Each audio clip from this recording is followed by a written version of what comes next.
तो जो next type का फोर्स है जो आपके डैम पे एक्ट करता है, that is earthquake force.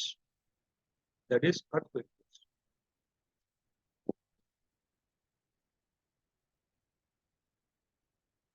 Earthquake forces. सब लोग फेमिलियर है अर्थक्वेक क्या होता है? जब भी जो अर्थ के इनसाइड में टेक्टोनिक प्लेट्स मूव करती हैं, वेव्स जनरेट होती हैं, उन्हीं वेव्स को अपन क्या बोलते हैं? उन्हीं वेव्स के अंदर अर्थक्वेक आता है। मुझे बात बताओ, let us suppose this is your earth and this is the centre of the earth. मान लो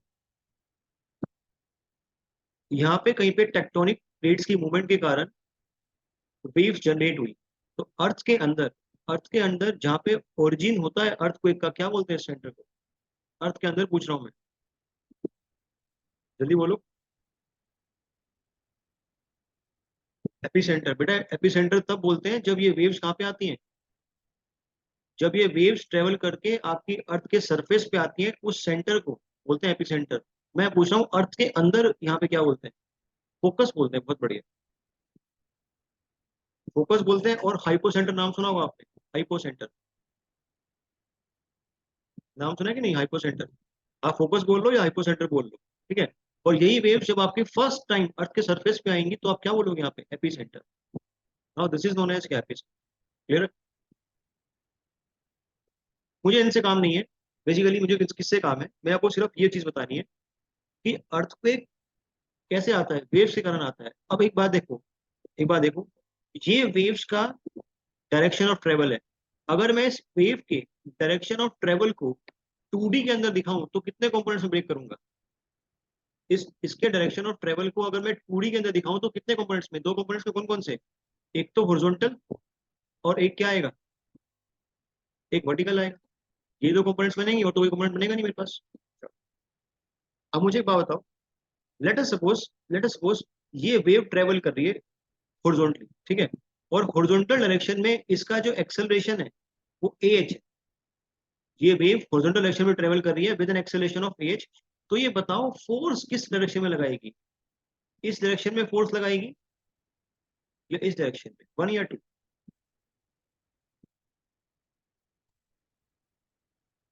वेव ट्रेवल कर रही है with an acceleration H, acceleration की डायरेक्शन ये है, तो ये बताओ फोर्स कैसे लगाएगी, वन में या टू में?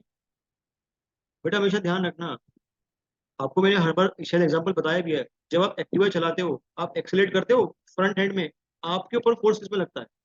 आप आगे जाते हो पीछे जाते हो? जब आप एक्सेलेरेट करते हो तो आप पीछे जाते हो, आप आगे जाते हो? आप पीछे जाते हो। आपने एक्सेलेरेट किया फ्रंट डायरेक्शन में, लेकिन आपके ऊपर फोर्स कहाँ लगा? पीछे लगा ना। तो वेव अगर इस डायरेक्शन में जा रही है विद एन एक्सेलरेशन एच, तो किसी भी बॉडी के साथ जब ये कांटेक्ट में आएगी तो उस बॉडी के ऊपर फोर्स क्या लगाएगी? Just opposite. Just opposite. Is it clear too? चलो अब देखो, इसको समझते हैं। मान लो ये आपके पास अर्थ है, ठीक है। यहाँ पे आपने क्या बना रखा है? यहाँ पे आपने बना रखा है अपना ग्रेविटी डैम। अब प्लीज इसका मजाक मत उड़ाना, it is looking like funny but है नहीं फनी। चलो अब देखो, चेक करो। अगर ये वेव अगर ये वेव ऊपर की साइड ट्रेवल कर रही है इस तरीके से, तो इसका जो एक्सेलरेशन आ रहा है वर्टिकल डायरेक्शन में, ऊपर आ रहा है, आया ना? अगर एक्सेलरेशन ऊपर आ रहा है अगर एक्सेलरेशन ऊपर आ रहा है तो ये डैम के ऊपर फोर्स इस डायरेक्शन में लगाएगी, आया ना? Just opposite. अगर इसका एक्सेलरेशन का डायरेक्शन ऊपर है और डैम के ऊपर ये फोर्स लगा रही है डाउनवर्ड डायरेक्शन में, तो मुझे बताओ डैम की स्टेबिलिटी इंक्रीज हुई या डिक्रीज हुई? इंक्रीज हुई। क्यों? क्योंकि डैम को स्टेबिलिटी कौन दे रहा है? डैम को स्टेबिलिटी दे रहा है क्या? फोर्स कैसे अपोजिट आया? बेटा बेसिक मैकेनिक्स।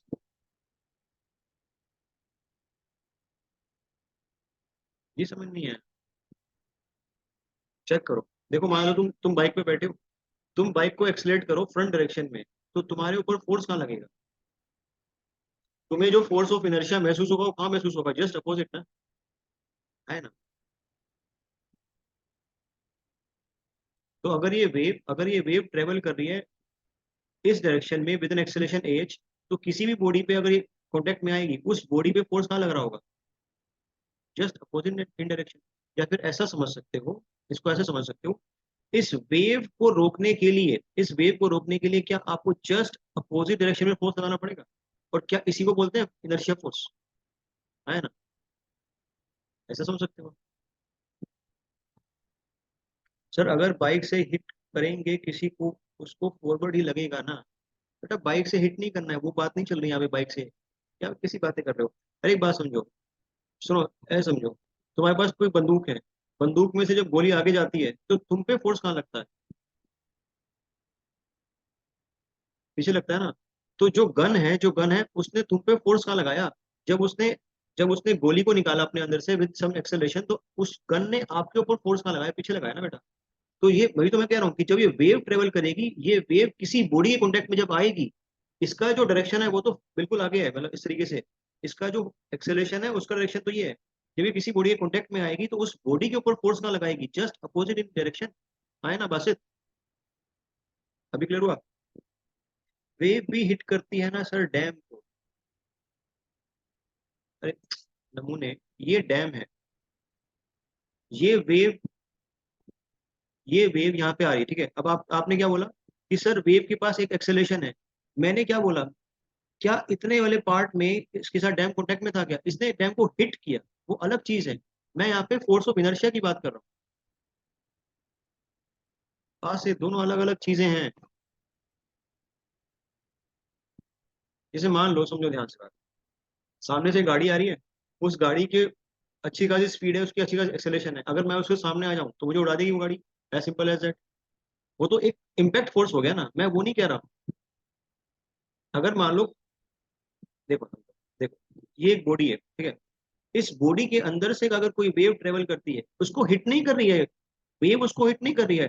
उस बॉडी के अंदर से अगर वेव ट्रेवल कर रही है विद एन एक्सेलरेशन इस डायरेक्शन में, तो इस बॉडी के ऊपर जो ये वेव फोर्स लगा रही होगी, जस्ट अपोजिट इन नेचर लगा रही होगी। मैं ये बोलना चाह रहा हूँ, हिट वाला केस नहीं करा रहा हूँ। बात क्लियर हुआ?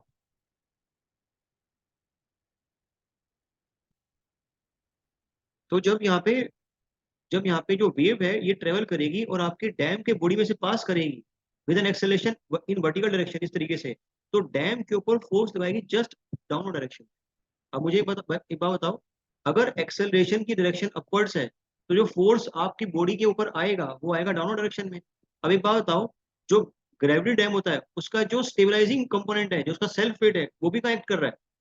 क्या वो भी हमेशा डाउनवर्ड एक्ट करता है क्या? तो बेसिकली जो फोर्स स्टेबिलिटी प्रोवाइड कर रहा था, आप जो फोर्स स्टेबिलिटी प्रोवाइड कर रहा था उसमें आपको इंक्रीज देखने को मिलेगा ना, अगर एक्सेलरेशन अपवर्ड डायरेक्शन में आए ना।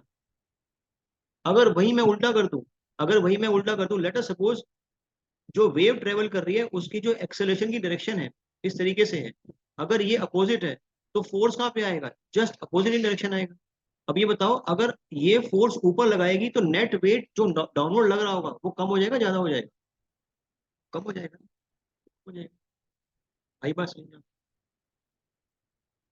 ऐसे ही सेम काम कहाँ पे होगा? हॉरिजॉन्टल डायरेक्शन में होगा। अब हॉरिजॉन्टल डायरेक्शन में जो वेव्स होती हैं उसमें दो चीजें होती हैं हमें इसमें। आपको वर्टिकल वाला समझ में आया कि नेट वेट कब इंक्रीज होगा और नेट वेट कब डिक्रीज होगा?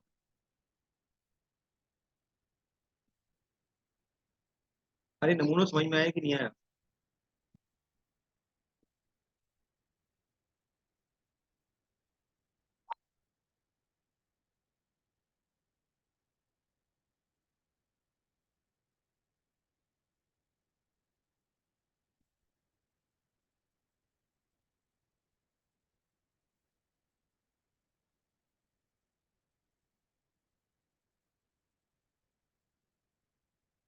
First point of reference is,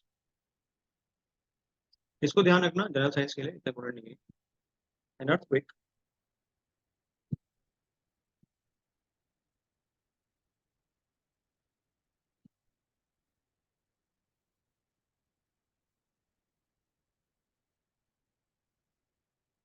an earthquake produces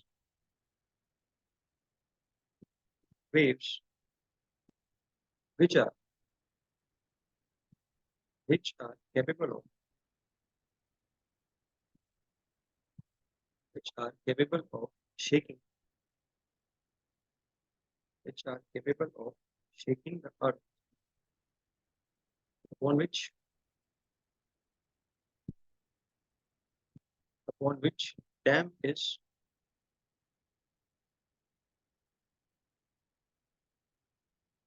resting, on which dam is resting, it will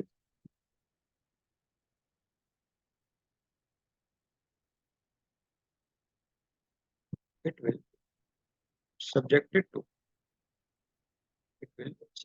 यहाँ पे लिख भी दे रहा हूँ किस फोर्स की बात करी थी, force of inertia. It will be subjected to force of inertia. Next point of reference.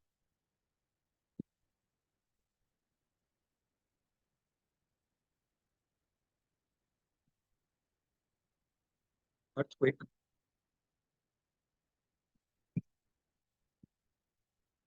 Earthquake wave. Earthquake wave may move in any direction. Earthquake wave may move in any direction, but for design,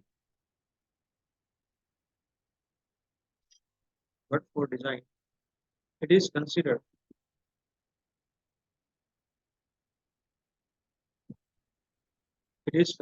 in vertical and in horizontal direction.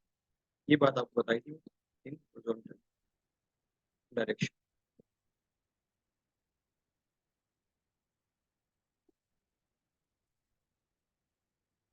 तो कौन कौन सी acceleration होती है? एक तो AH होती है, acceleration in horizontal direction, और एक AB हो जाएगी, that will be acceleration in vertical direction. चलो अब मुझे एक बात बताओ, आप एक्सेलरेशन ड्यू टू ग्रेविटी क्या लिखते हो आप उसको? एक्सेलरेशन ड्यू टू ग्रेविटी क्या लिखते हो आप? जी लिखते हो. अब ध्यान से देखो बात, जो एक्सेलरेशन ड्यू टू अर्थक्वेक है ना, जिसको आपने AH और AB बोला, AH comma AB is a factor times of, objective रहेगा आपका, AH comma AB is some factor times of G. और K की वैल्यू क्या होती है, कोई मुझे बताएगा? इस K की वैल्यू क्या होती है? अप्रोक्सीमेटली 0.1 से लेके 0.2 तक.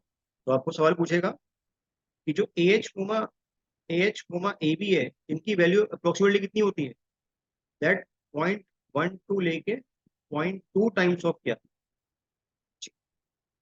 ठीक है, बात ध्यान रखना है इसको. जनरली 10 to 20% होता है आपका एक्सेलरेशन ड्यू टू ग्रेविटी का, जो एक्सेलरेशन ड्यू टू अर्थक्वेक है. नोट कर लो इसको.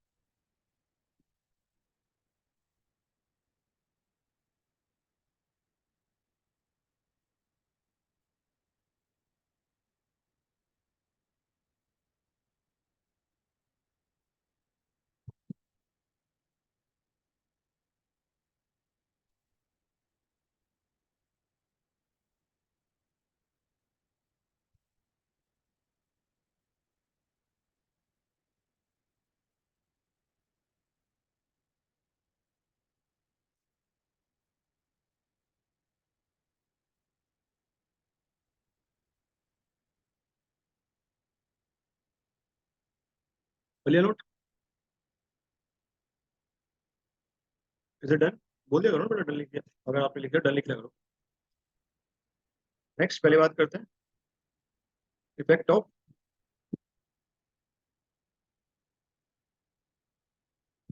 Vertical acceleration. Effect of vertical acceleration.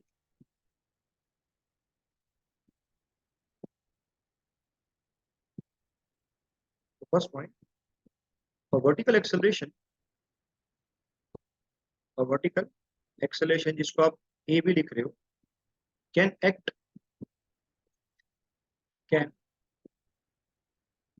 Act both in downward or upward direction,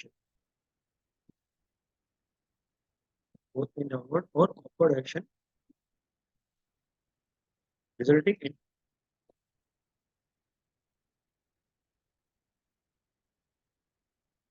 resulting in development of resulting in development of inertial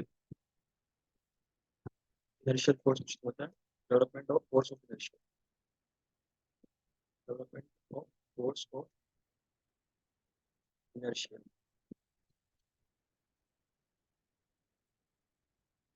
ठीक है, कोई दिक्कत नहीं है, कोई इशू नहीं है, रिकॉर्डिंग तो चल ही रही है ना बेटा.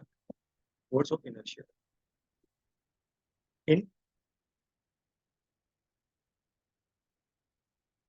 Opposite direction, in opposite direction. Hence, total force on dam. Hence, total force on dam in vertical direction. In vertical direction would be. तो टोटल फोर्स जो निकल के आएगा, कितना निकल के आएगा? एक तो डैम का खुद का वेट है, वो तो आएगा ही आएगा, प्लस माइनस क्या लिख सकता हूं मैं? Force due to earthquake. तो W प्लस माइनस, अब फोर्स को क्या लिखते हो आप? मास इंटू एक्सेलरेशन, ये लिखते हैं हम लोग. तो फोर्स को आप क्या लिखते हो? Force can be written as mass into acceleration, M A लिख देता हूँ, M A is equals to W plus minus what is mass. Mass को मैं लिख सकता हूँ वेट बाय जी. जरा मुझे बताओ, क्या मैं मास को लिख सकता हूँ वेट बाय जी? कोई दिक्कत वाली बात तो नहीं है. और यहाँ पे ए बी है ना, ए बी की वैल्यू कितनी आएगी? ए बी आपके पास है के टाइम्स ऑफ जी. तो जी से जी कैंसिल आउट होएगा, तो क्या बचेगा? W प्लस माइनस के टाइम्स ऑफ W. यहाँ से W कॉमन ले लो तो क्या बनेगा? 1 प्लस माइनस. अब तुम खुद ही मुझे बताओ, इसको आप साइड में नोट कर सकते हो कि अगर आपकी जो एक्सेलरेशन है, अगर वो अपवर्ड्स है, तो जो आपका फोर्स लगेगा एफ आई, वो कहाँ लगेगा? डाउनवर्ड लगेगा. अगर आपकी एक्सेलरेशन डाउनवर्ड है, तो जो फोर्स लगेगा वो कहाँ लगेगा? वो लगेगा एफ आई. तो यहाँ से कंक्लूजन क्या मिला कि जो टोटल फोर्स है that will be W into 1 plus के. ये काम कब होगा? जब एक्सेलरेशन अपवर्ड की डाउनवर्ड. जल्दी से बताओ अब, ये वाला काम कब होगा? जब एक्सेलरेशन ऊपर की नीचे, अपवर्ड की डाउनवर्ड.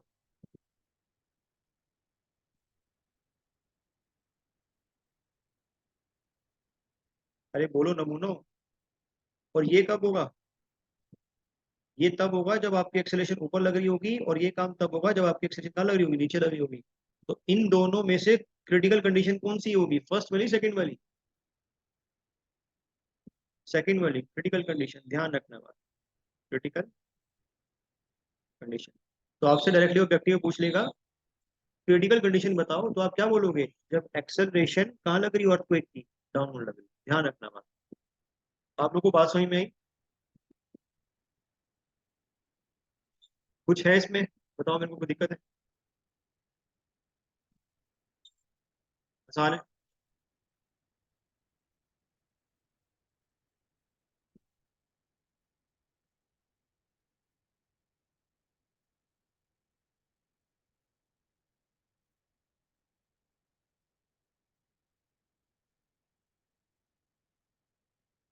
चलो आगे लिख लिया आप लोगों ने. समझ में आ गई कहानी आपको? कोई दिक्कत तो नहीं है इसमें? क्लियर है? ये तो कौन सा इफेक्ट था? ये इफेक्ट था कौन सा? Effect of vertical acceleration. अगला देखते हैं इफेक्ट ऑफ हॉरिजॉन्टल एक्सेलरेशन. अब ये बहुत इंपॉर्टेंट है. Effect of horizontal acceleration. Effect of horizontal acceleration. देखो, वर्टिकल एक्सेलरेशन ने आपको सिर्फ एक ही इफेक्ट दिया, इनर्शिया वाला. मानते हो बात? जो वर्टिकल एक्सेलरेशन है उसने आपको सिर्फ एक ही इफेक्ट दिया, इनर्शिया वाला. यहाँ पे आपको हॉरिजॉन्टल एक्सेलरेशन के कारण दो दो इफेक्ट मिलते हैं. कौन कौन से? इनर्शिया वाला तो मिलेगा ही मिलेगा आपको, फर्स्ट इफेक्ट कौन कौन सा? हॉरिजॉन्टल, हॉरिजॉन्टल इनर्शिया फोर्स, ये तो आपको मिलेगा ही मिलेगा यहाँ पे।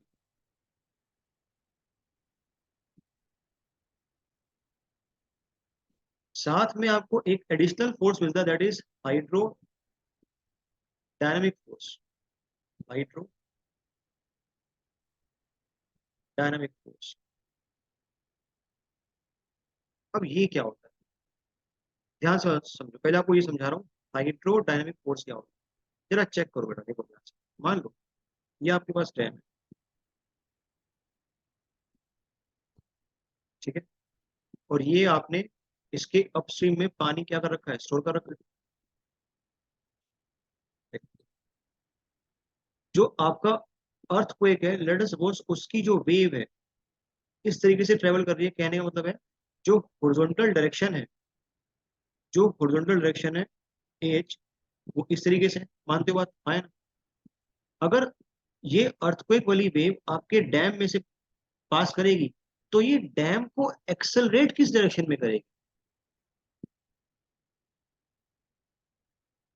अगर ये अर्थक्वेक वाली वेव आपके डैम में से पास, मैं फोर्स नहीं पूछ रहा हूं, मैं पूछ रहा हूँ ये डैम को एक्सेलरेट किस डायरेक्शन में करेगी? इसी डायरेक्शन में करेगी या जस्ट अपोजिट करेगी? वन या टू? वन बेटा सिमरन, नहीं, फोर्स लगाती है, देखो सुभाष, मैं आपसे क्या पूछ रहा हूँ, देखो चीजें समझो। ये जो अर्थक्वेक वेव है जब आपके डैम के बॉडी में से पास करेगी, जिसकी एक्सेलरेशन की डायरेक्शन ये है, मैं आपसे ये नहीं पूछ रहा फोर्स, मैं आपसे पूछ रहा हूँ ये आपके डैम को भी किस डायरेक्शन में एक्सेलरेट करेगी? अरे अपने साथ लेके जाएगी ना। अरे हाँ है ना, कि मेरे साथ चलो, यही बात समझ में, सेम डायरेक्शन में, मैं फोर्स नहीं पूछ रहा हूँ। फोर्स तो जो डैम पे आएगा वो तो अपोजिट में आएगा, वो अलग बात है, उसको अभी उसकी कहानी करेंगे यहाँ पे, वो अभी कहानी नहीं कर रहे। जब डैम को आप इसी डायरेक्शन में एक्सेलरेट करोगे तो क्या डैम पानी की तरफ जाएगा? जब डैम एक्सेलरेट करेगा तो क्या डैम पानी की तरफ जाएगा, है ना, मूव करेगा। अगर डैम पानी की तरफ मूव करेगा तो ऑलरेडी यहाँ पे पानी भरा हुआ है, तो पानी तो क्या कर रहा था, पानी तो ऑलरेडी यहाँ पे डैम के सरफेस पे प्रेशर लगा रहा था। अगर डैम पानी की तरफ मूव करेगा तो ये पानी का जो प्रेशर है ये इंक्रीज करेगा या डिक्रीज करेगा?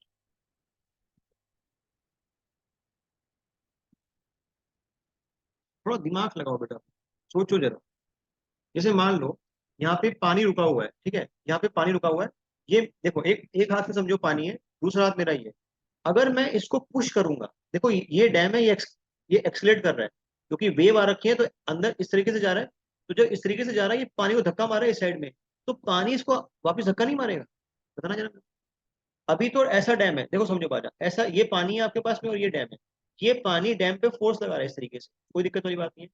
अगर डैम इस तरीके से मूव करेगा तो फोर्स, जो पहले वाला फोर्स आ रहा है वो तो आएगा ही आएगा, साथ में डैम ने पानी को ऐसे एक्स्ट्रा, देखो ना, इसने मूव कराया, मूव कराने के बाद, ऐसे चेक करो, ऐसे चेक करो, देखो अगर डैम मूव करेगा तो मोमेंटम आएगा एम इन टू बी, आया ना।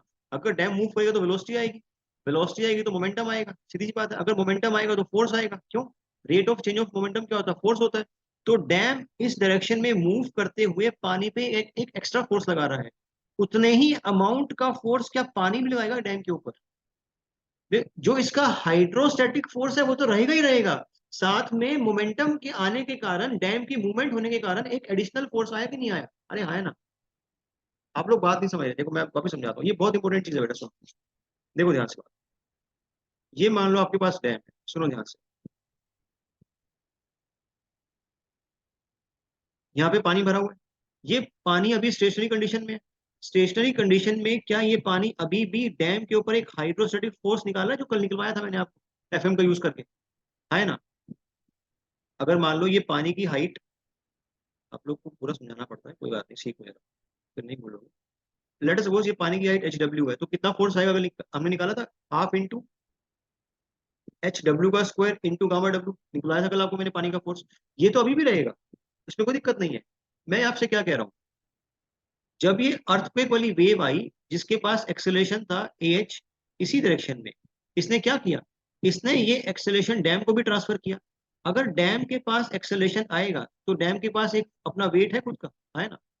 अगर डैम के पास भी एक्सेलरेशन आएगा, डैम के पास अपना वेट भी है। अगर डैम के पास अपना वेट भी है और इस डायरेक्शन में डैम मूव कर रहा है, तो क्या M/H ऐसा कुछ आएगा कि नहीं आएगा, ये बताओ पहले। है ना, तो एक फोर्स जनरेट हुआ, तो डैम पानी के ऊपर एक एक्स्ट्रा फोर्स लगा रहा है, उतने ही अमाउंट का फोर्स क्या पानी डैम पे लगाएगा कि नहीं लगाएगा? ये तो लग ही रहा है, इसकी बात नहीं कर रहे, एक्स्ट्रा फोर्स, उसी एक्स्ट्रा फोर्स को अपन क्या बोलते हैं, उसको बोलते हैं हाइड्रोडायनेमिक फोर्स।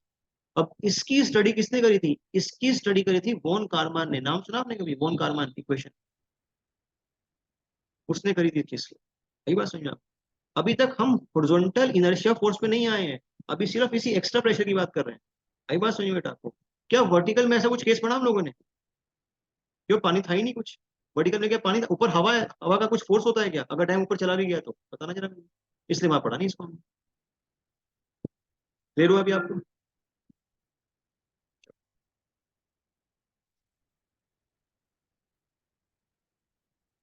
बात से क्लियर है बेटा?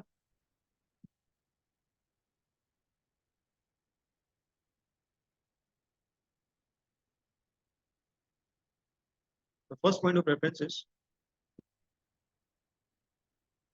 Hydrodynamic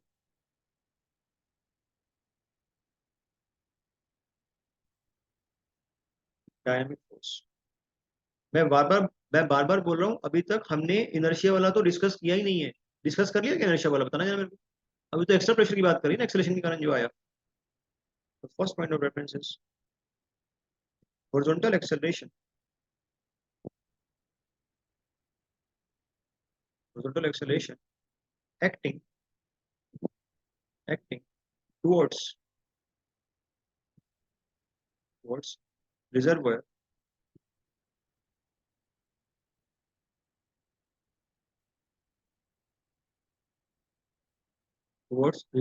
causes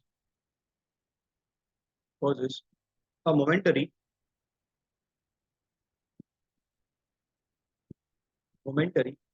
increase।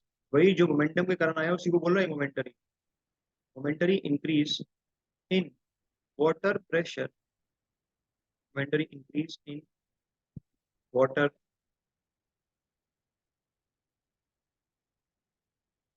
pressure as as the dam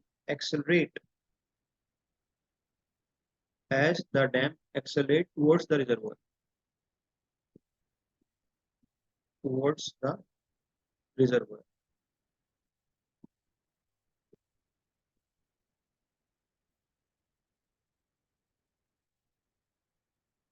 this extra pressure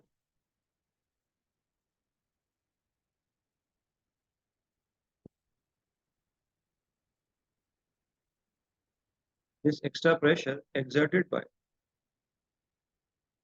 this extra pressure exerted by this process this process is termed as hydrodynamic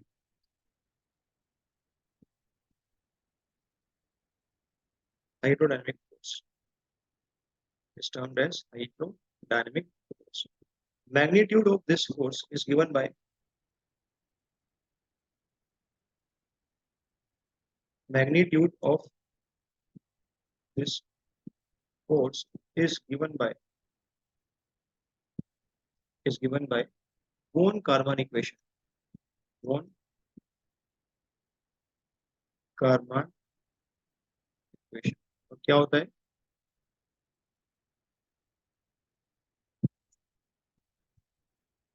PE equals to point triple five into K into gamma W into HW का square. ध्यान रखें।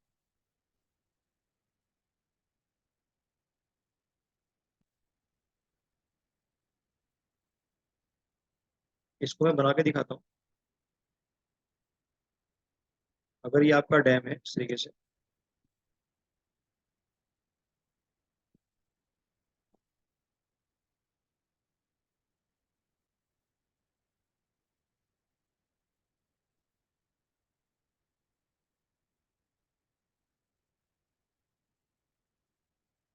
और ये आपने H W पानी की height जो store करा रखी है, दिस इज एच डब्ल्यू।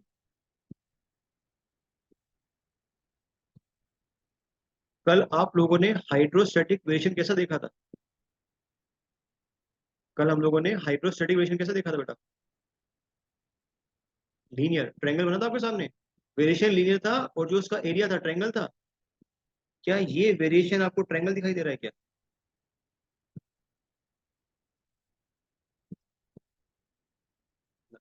तो ध्यान रखना पैराबोलिक वेरिएशन होता है ये।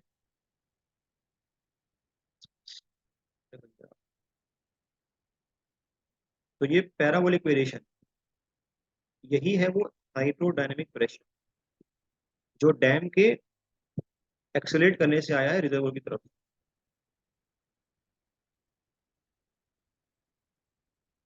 क्या मैंने इसी का एरिया और इसको लेंथ से मल्टीप्लाई करने के बाद ये लिखा हुआ है क्या?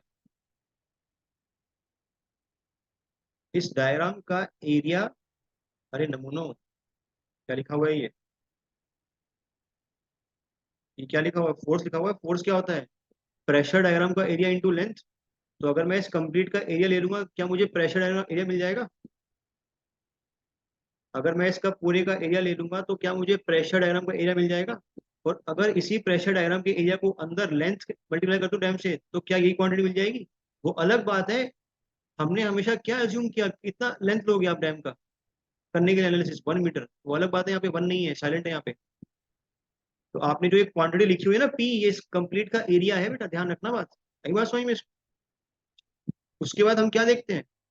किसी भी फोर्स का रिजल्टेंट देखते हैं, कहाँ से पास करता है वो। तो जो आपने ये फोर्स निकाला ना पी, जो बोन कार्बन ने दिया, ये फोर्स कहाँ से पास करता है, ये पूछता है आपसे ऑब्जेक्टिव में। ध्यान रखना इस बात को। ये जो आपने फोर्स निकाला ना P, complete force, this PE, ये डिस्टेंस कोई मुझे बताएगा? This is distance is 4h by क्या, 3 पाई। 4h w/3 पाई, शायद मेरे ख्याल से यही आ रहा होगा उसके। ये निकल के आता है 4/3 पाई करोगे तो ये निकल के आता है, ध्यान रखना उसको। ठीक है। तो ये वेरिएशन पैराबोलिक है, आप ये ध्यान रखो, ऑब्जेक्टिव में आपसे पूछेगा पैराबोलिक वेरिएशन।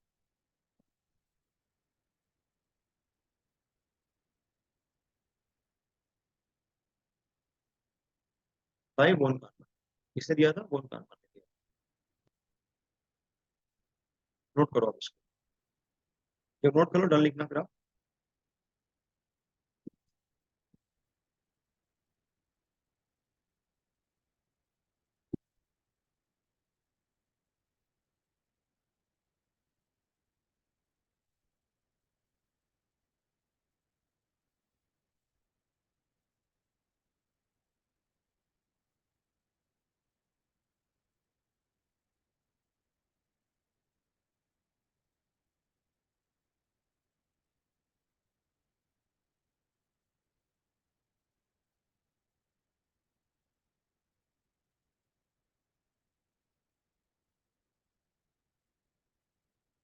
हो गया? चले आगे? समझ में आ गया आपको? Hydrodynamic force.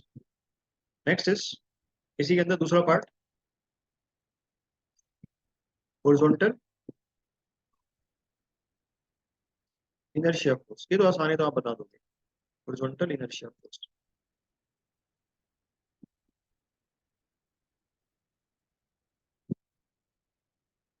Horizontal inertia force. ठीक है, इसको बोलिए कैसे, जरा चेक मान लो। चलो,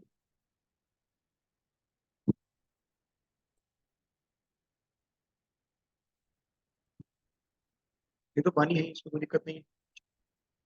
अब यहाँ से आपके पास वेव आती है इस तरीके से, वेव का जो एक्सेलरेशन है एच, इस डायरेक्शन में है। अब देखो ध्यान से, अब बात करते हैं इनर्शिया की। तो जब ये वेव आपके डैम में से पास करेगी, तो ये वेव डैम के ऊपर फोर्स कहाँ लगाएगी? Just opposite, just opposite. इस, अब मैं फोर्स की बात कर रहा हूँ, एक्सेलरेशन की बात नहीं कर रहा हूँ। तो डैम के ऊपर फोर्स लगेगा जस्ट अपोजिट, F। ठीक है बात? चलो, जो यहाँ पे पानी था, जो पानी था यहाँ पे, ये हाइड्रोस्टैटिक फोर्स कैसा लगाता है? जो यहाँ पे पानी प्रेजेंट होता है, यहाँ पे पानी, देखो हाइड्रोडायनेमिक फोर्स की तो हमने बात कर ली, अब बात करते हैं हाइड्रोलिक प्रेशर। ये वेरिएशन होता है ट्रायंगल, हाइड्रोस्टैटिक वेरिएशन है ना। इस हाइड्रोस्टैटिक वेरिएशन का जो रिजल्टेंट है कहाँ से पास करता है? कुछ h/3 नीचे से पास करता है, यहाँ से कहीं से पास करता है। अब मुझे एक बात बताओ, अब मुझे एक बात बताओ, ये वाला फोर्स तो पानी का था ही जो धक्का मार रहा है, क्या ये फोर्स ऑफ इनर्शिया भी इसके साथ ऐड हो जाएगा क्या, जो डैम की बॉडी के अंदर होगा? है ना, यही बात समझ में आपको?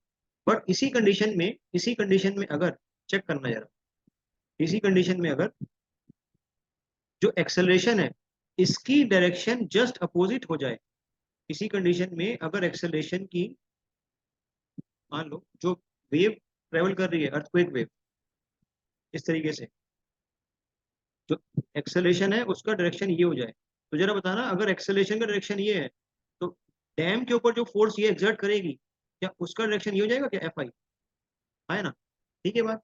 और पानी तो अभी भी यहाँ पे प्रेजेंट है, उसकी तो कोई दिक्कत नहीं है, तो जरा बताना किस केस में अर्थक्वेक वेव ने आपको स्टेबिलिटी प्रोवाइड करी, केस 1 में या केस 2 में?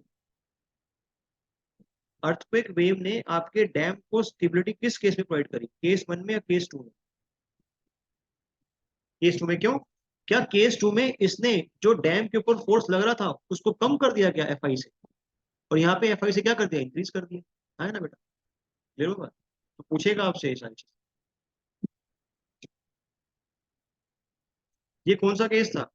ये केस आपका था when reservoir, when reservoir is full. ये केस था जब आपके डैम में कुछ ना कुछ पानी स्टोर आपने कर रखा। अब मुझे एक बात बताओ, ध्यान से बात समझो, सोचना जरा, सोचना। अगर आपका जो रिजर्वोयर एम्प्टी है, अगर आपका रिजर्वोयर एम्प्टी है, मतलब यहाँ पे कुछ पानी नहीं है, अगर कुछ भी पानी नहीं है तो जरा मुझे बताओ क्या ये फोर्स आएगा, ये वाला फोर्स? ये फोर्स तो नहीं आएगा। अब आप मुझे एक बात बताओ, अगर यहाँ पे कोई फोर्स नहीं आ रहा और यहाँ पे एक्सेलरेशन इस डायरेक्शन में आ रही है, तो Fi इसमें रहेगा और Fi इसमें रहेगा, तो इन दोनों में से कौन सी कंडीशन बेकार होगी, फर्स्ट वाली की सेकंड वाली? सेकंड वाली। क्यों? क्यों ऐसा, क्यों मुस्लिम?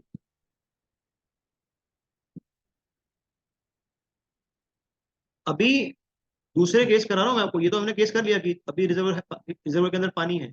मान लो रिजर्वर के अंदर कोई पानी नहीं है, अगर पानी नहीं है तो ये तो पी आएगा ही नहीं, ये भी पी नहीं आएगा, सिर्फ कौन सा फोर्स बचेगा, सिर्फ Fi बचेगा और Fi बचेगा।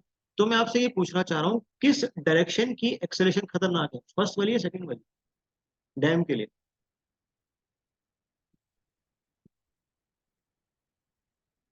सोच के बताओ। चलो पहले इसको लिखते हैं फिर बताता हूँ। देखो, कंफ्यूज हो जाओगे, वरना जो पहले ये कंडीशन है इसको लिख देते हैं कि आपके रिजर्वर के अंदर पानी present, when case 1, when reservoir is full, this case 1। अच्छा ये बताओ, आपको प्रॉब्लम समझ में आई ना, मेरी प्रॉब्लम क्या पूछी आपसे? ये तो समझ में आ गया ना आपको बेटा? पहले इसको केस को लिखते हैं फिर कराता हूँ। व्हेन रिजर्वोयर इज फुल, जब आपके रिजर्वोयर में पानी अवेलेबल है, तो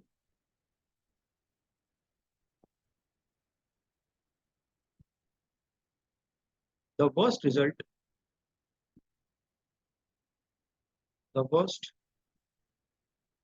रिजल्ट इन दिस, ये ऑब्जेक्टिव आपका, in this would be observe, would be observe when when horizontal, when horizontal inertia force, when horizontal inertia force, जिसको आप क्या लिख रहे हो, जिसको आप Fi लिख रहे हो, Fi is additive to, is additive to क्या, hydrostatic, is additive to hydrostatic pressure force of water, hydrostatic pressure force of water। मुझे बताओ इस स्टेटमेंट में कोई दिक्कत है किसी को?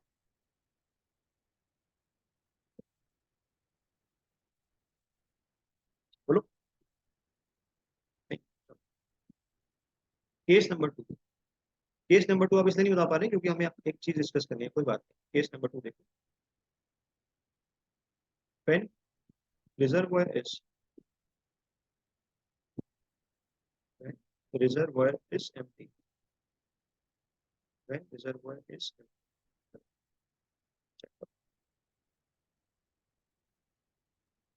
आपको ऊपर के दोनों केस क्लियर है बेटा, दोनों वाले? अगर दोनों केस क्लियर है तो मुझे इतना बताओ, जब रिजर्वॉयर एम्प्टी होगा तो हाइड्रोडायनेमिक फोर्स कितना होगा? जीरो होगा। बहुत बढ़िया। अरे पानी को कोई, क्या पानी के ऊपर कोई फोर्स आएगा जब पानी नहीं प्रेजेंट है? वहां पे एयर है ना? कोई हाइड्रोडायनेमिक फोर्स आएगा अगर आपका रिजर्वॉयर एम्प्टी होगा तो? ऑब्जेक्टिव है ये आपका? नहीं आएगा ना बेटा। हाइड्रोडायनेमिक फोर्स तो कब आएगा? जब पानी प्रेजेंट होगा। सीधी सी बात है। बस आपको ये पूछना था, जरा चेक करो। मतलब आप लोग बातें सीख रहे हो, अच्छी बात है। देखो,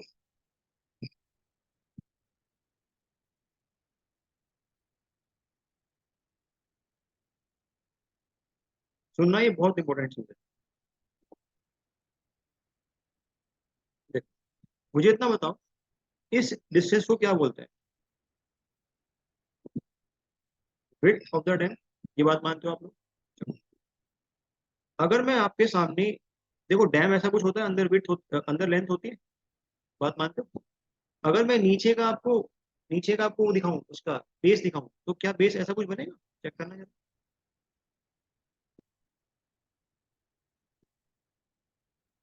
बेटा ये ध्यान से देखना, ये बहुत इंपॉर्टेंट चीज है।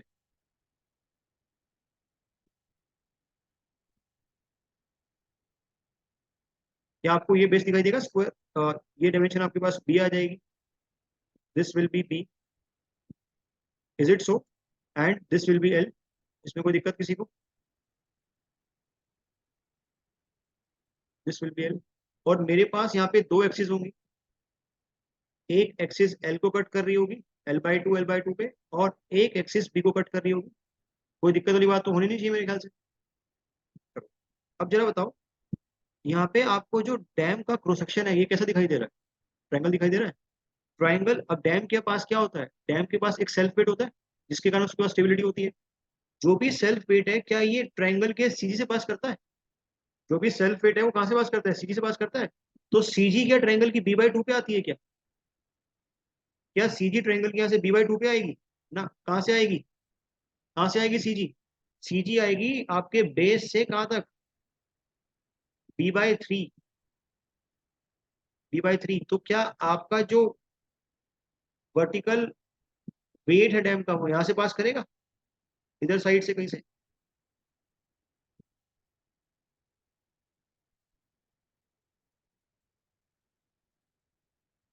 W। अब जरा चेक करो, ध्यान से बात सुनो। ये डब्ल्यू जो मैंने आपको इस डायग्राम में दिखाया है ना, ये एक्चुअली कहाँ से पास करता है?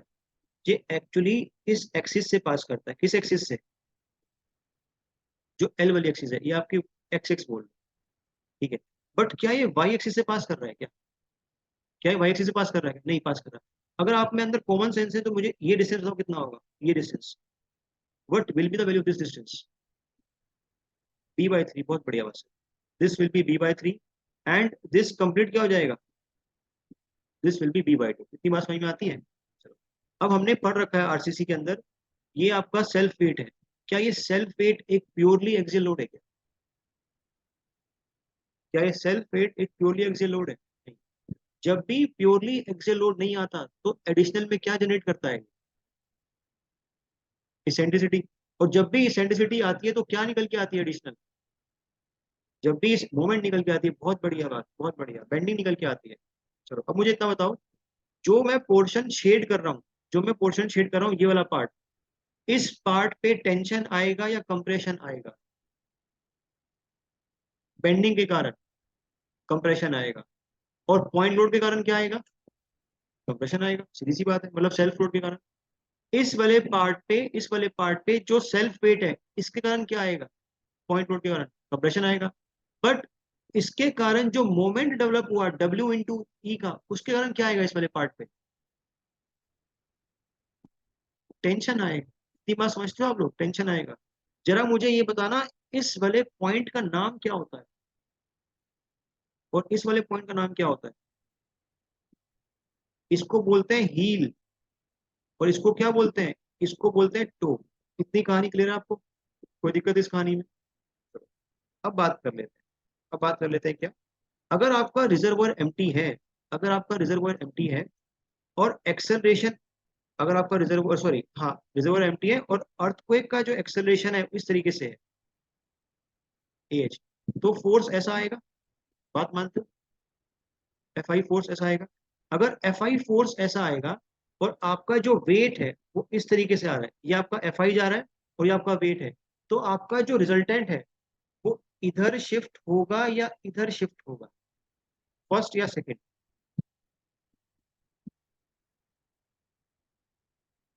सोच के बताओ, तुम थोड़ा कॉमन सेंस यूज करो अपनी। अगर आपका इधर एफ आई आ रहा है, इधर आपका वेट जा रहा है, तो आपका जो रिजल्टेंट है वो फर्स्ट की तरफ शिफ्ट होगा या सेकंड की तरफ शिफ्ट होगा? फर्स्ट की तरफ, मतलब बेसिकली शिफ्ट होगा ना वहीं पर। देखो बात समझो ध्यान से, देखो बात मैं ऐसे आपको ऐसे समझाना चाह रहा हूँ, बिल्कुल सिंपल लैंग्वेज में समझो। मान लो एफ आई नहीं है फिलहाल के लिए, मान लो कोई एक्सेलेरेशन नहीं है, कोई अर्थक्वेक की वेव नहीं है, एफ आई नहीं है, तो डब्ल्यू यहाँ से पास करेगा, क्योंकि ये तो है नहीं, यहाँ पे पानी का तो कुछ है ही नहीं अभी। चलो, अगर यहाँ पे एफ आई आएगा तो क्या डब्ल्यू कुछ इस साइड शिफ्ट होगा, हल्का सा, बात मानते हो? अगर डब्ल्यू इस साइड शिफ्ट करेगा तो जो मोमेंट की इसेंट्रिसिटी है वो क्या होगी, वो इंक्रीज करेगी डिक्रीज करेगी, ये इसेंट्रिसिटी? अगर डब्ल्यू इस साइड शिफ्ट होगा तो इसेंट्रिसिटी इंक्रीज करेगी डिक्रीज करेगी? डिक्रीज करेगी। अगर इसेंट्रिसिटी डिक्रीज कर रही है तो मोमेंट डिक्रीज करेगा, क्योंकि मोमेंट क्या है, डब्ल्यू इंटू है।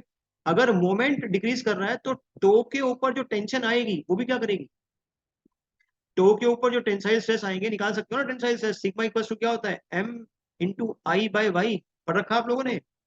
बेंडिंग स्ट्रेस कैसे निकालते हो, M into Y by I होता है। अगर आपने डब्ल्यू को इधर शिफ्ट कर दिया तो ई कम हो गया, अगर आपका ई कम हो गया तो आपका मोमेंट कम हो गया, अगर आपका मोमेंट कम हो गया तो जो टेंसाइल स्ट्रेस आएगा वो भी क्या हो जाएगा, वो भी कम हो जाएगा। बट बट अगर आपका एक्सेलरेशन कुछ ऐसा आया एच, तो फोर्स ऐसा आएगा एफ आई। अगर फोर्स ऐसा आया तो जो आपका डब्ल्यू है इस साइड शिफ्ट करेगा थोड़ा थोड़ा, है ना?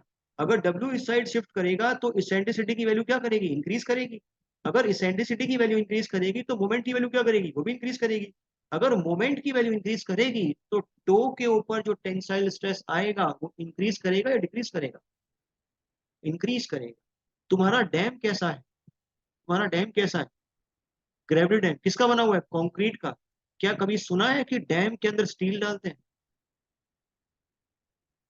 डैम के अंदर सारा का सारा कंक्रीट है, और कंक्रीट किस में वीक होता है, टेंशन में। तो क्या तुम चाहोगे, अब तुम्हारे, अब ये बताओ कौन सी, क्या तुम चाहोगे कि कंक्रीट के अंदर कभी भी टेंशन निकल के आए? जैसे ही तुम्हारी टो पे टेंशन आई दिक्कत हो जाएगी बेटा, आई बात समझ में? तो मुझे बताओ इन दोनों में से कौन सी कंडीशन खराब है, फर्स्ट वाली या सेकंड वाली? अगर रिजर्वर एम्प्टी है तो फर्स्ट वाली, फर्स्ट वाली। फर्स्ट वाली का मतलब क्या हुआ, एक्सेलरेशन टुवर्ड्स रिजर्वोयर है या अवे फ्रॉम द रिजर्वोयर है? एक्सेलरेशन अवे है, ये कंडीशन ध्यान रखना बेटा, ठीक है बात? देखो ना, अब बात समझो ध्यान से। अब आपको पूरी स्टोरी बताता हूँ। मान लो अगर यहाँ पे पानी होता, अगर यहाँ पे पानी होता तो पानी अपना क्या लगाता, हाइड्रोस्टैटिक प्रेशर लगाता।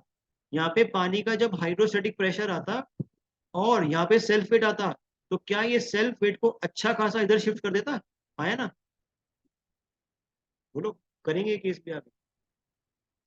आपको क्या कहानी दमदार लग रही है, मजा आ रहा है सर पढ़ने में, बताओ मेरे को आप। आपको चीजें क्लियर हो रही है? सिमरन बेटा को क्लियर हो रहा है डैम्स?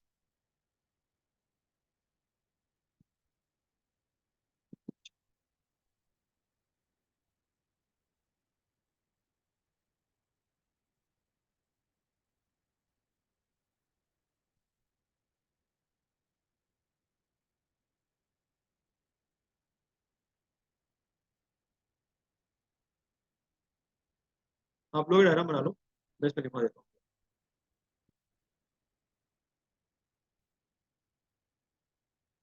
रुको मैं दोबारा बना,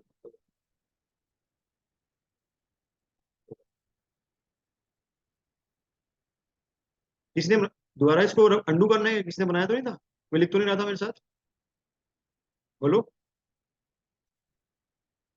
नहीं, सर हम कहाँ लिखते हैं, हम तो आराम से पातली मार के बैठते हैं अपने रूम में, आप ही लिख रहे होते हैं।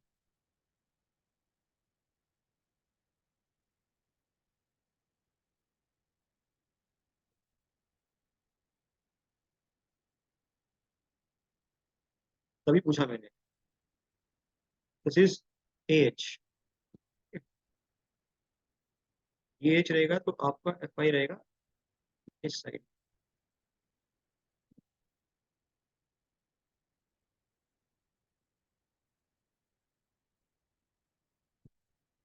जितनी बातें मैंने अपने मुंह से बोली वो सारे आपके लिए ऑब्जेक्टिव में ध्यान रखना। इतना डिटेल में आपको नहीं बताया कोई।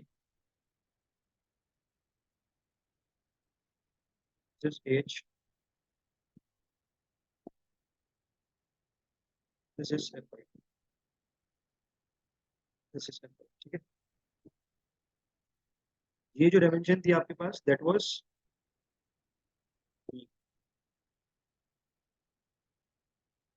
और जो वेट है, जो डैम का सेल्फ वेट है वो कहाँ से पास करता है? Self weight of the dam passes from this distance is d by d, ठीक है। तो आप यहाँ पे डायग्राम बना सकते हो अपने समझने के लिए।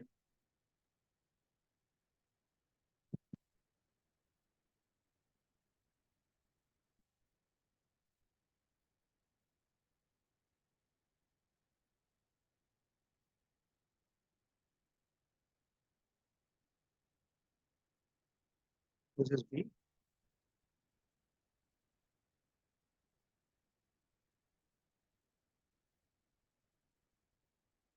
This is l।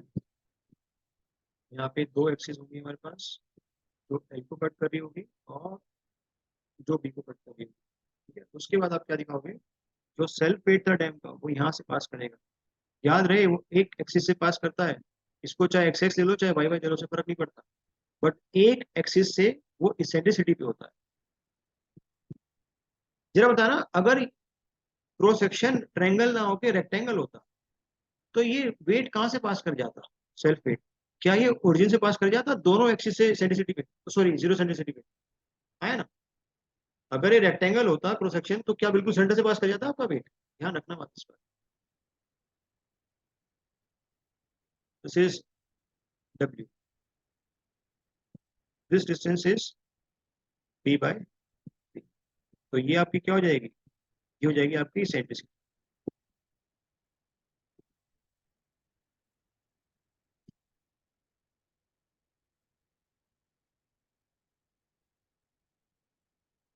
इन वाले भाई साहब को अपन क्या बोलते हैं, इसको टो बोलते हैं। यहाँ पे टेंशन आएगा, और इसको क्या बोलते हैं, हीट बोलते हैं। आपसे ये भी पूछेगा, जब रिजर्वोयर एम्प्टी होता है तो टेंशन आने के चांसेस कहाँ होते हैं, हील पे या टो पे? जब रिजर्वोयर एम्प्टी होता है तो टेंशन आने के चांसेस कहाँ पे होते हैं, हील पे या टो पे? आगे आपको पढ़ाऊंगा। जब रिजर्वोयर फुल होता है तब टेंशन आने के चांसेस कहाँ होते हैं, हील पे या टो पे? तब हील पे होते हैं बेटा, तब हील पे होते हैं। क्यों? क्योंकि बेसिकली जो रिजल्टेंट फोर्स निकल के आता है ना वो अब इधर साइड शिफ्ट हो जाता है, वो अदर हाफ में शिफ्ट हो जाता है। करेंगे इस बात, पहले आप इसको नोट करो।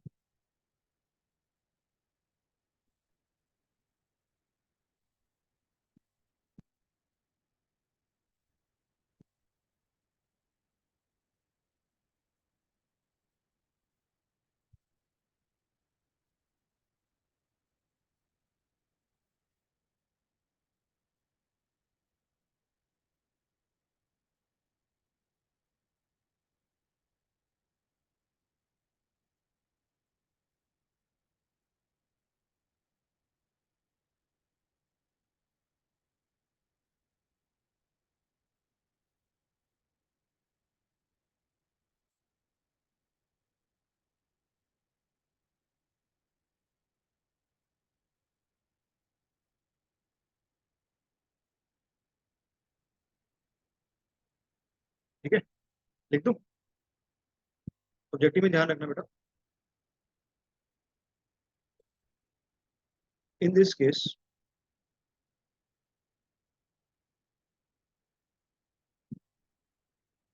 in this case worst condition will be, in this case worst condition will be when acceleration of the earthquake, acceleration of the earthquake wave is towards, क्या लिखूं, अपस्ट्रीम लिखूं डाउनस्ट्रीम लिखूं, जल्दी बताओ. In this case, worst condition will be when acceleration of the earthquake will be towards upstream. सारा समझाया बुझाया सब कर दिया पानी में. अरे नमूनों, first case, second case. First case में एक्सेलरेशन कहाँ जा रही है, अपस्ट्रीम की डाउनस्ट्रीम, अपस्ट्रीम जा रही है. सेकंड केस में एक्सेलरेशन कहाँ जा रही है, डाउनस्ट्रीम जा रही है. फर्स्ट केस में फोर्स इस तरीके से जा रहा है, जब फोर्स इस तरीके से जा रहा है तो इसेंट्रिसिटी को क्या करेगा, कम करेगा ज्यादा करेगा, कम करेगा ना, क्योंकि आपका डब्ल्यू शिफ्ट होगा. इसेंट्रिसिटी कम करेगा तो सब कुछ कम हो जाएगा, टेंशन कम हो जाएगी. टुवर्ड्स डाउनस्ट्रीम,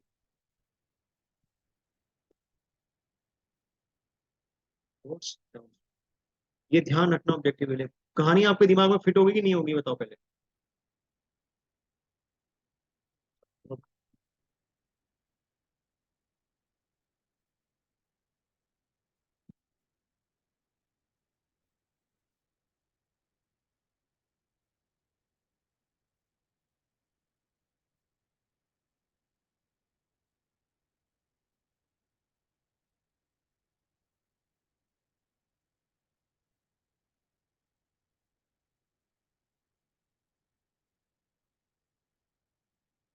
फिर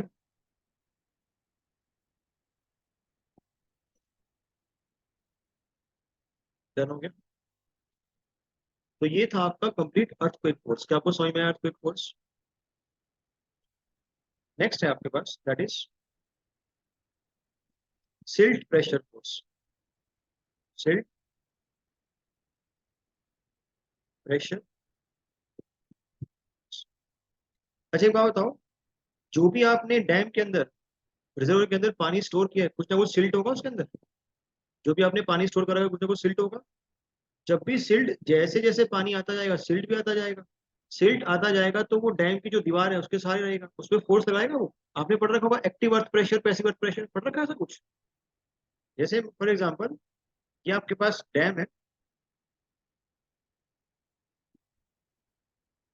तो सिंपल है, कुछ नहीं है. अब बासित बोलेगा नो सर, तुम्हारे टेस्ट में मैंने हालात देखे सॉइल के, काफी अच्छे हैं. देखो, ये सिमरन नमूनी नहीं आई थी आज 11 बजे, इसलिए कुछ टाइम रखा था. सर मैं सो रही थी.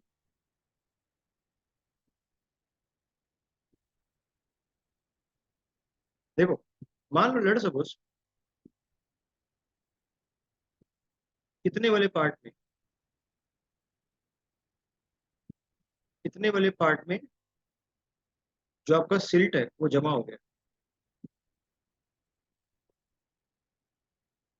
इतनी हाइट तक,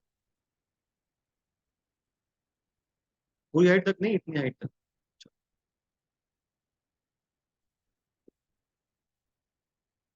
अब क्या करना है अपने को, ये जो सिल्ट जमा हुआ है, ये सिल्ट भी क्या करेगा, ये सिल्ट भी आपके डैम के ऊपर क्या लगाएगा, प्रेशर लगाएगा.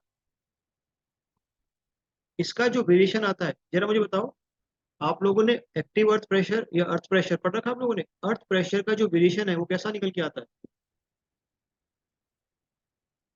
धीरे निकल के आता है. बहुत बढ़िया. तो कुछ ऐसा होगा ये डायग्राम भी इस तरीके से. ये आपको रेड से दिखाया ना, तो वो अलग से दिखा,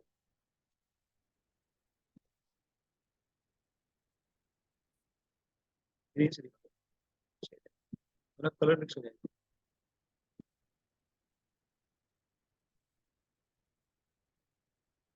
this is small A, small B.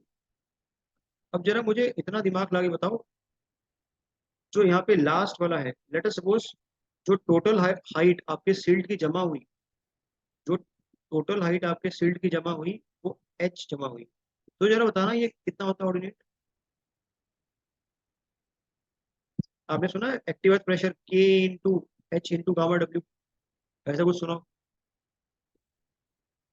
बड़ा कहाँ से आ गया, के इंटू ए इंटू एच इंटू क्या, इंटू का, ठीक है बात। और अगर टोटल फोर्स निकालना हो तो, अगर मुझे ये तो प्रेशर निकल के आया ना, अगर मुझे टोटल फोर्स निकालना हो तो मैं क्या करूंगा, area of pressure diagram into क्या, इंटू लेंथ। लेंथ आपने कितनी दे रखी है, 1 मीटर।